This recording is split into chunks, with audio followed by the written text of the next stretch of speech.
Present by अपन Vaishali films.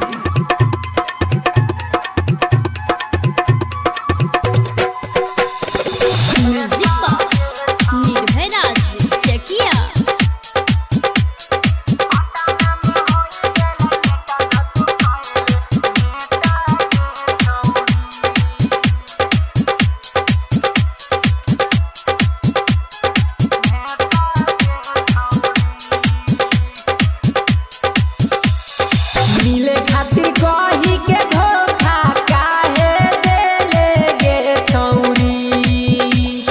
मिले खातिर कही के धोखा काहे देले गे छौरी। आ पटना में होई गेलै लेटन तू कहले भेटा गे छौरी।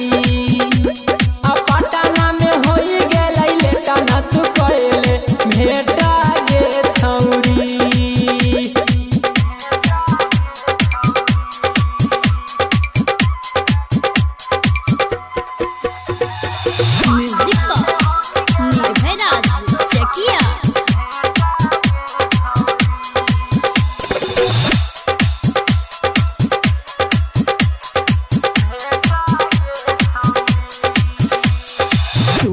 से बैठल बैठल होई गेला श्याम, आवत रहली रसता में लाग गेला जाम।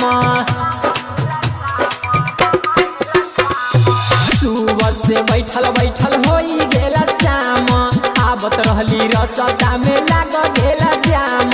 हमारा तो लागल कइले ले दोसरा से सेट गे छौरी। हमारा तो लागल कइले ले दोसरा से सेट गे छौरी। आ हाजीपुर में होई गेलै लेटन तू कहले भेटा गे छौरी। आ महुआ में होई गेलै लेटन तू कहले भेटा गे छौरी।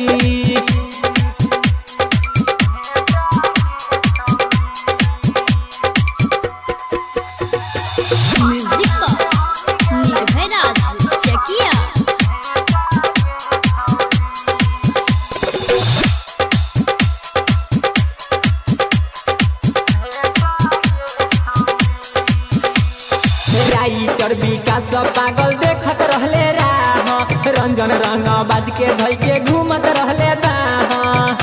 सब देखल हो गे छौरी।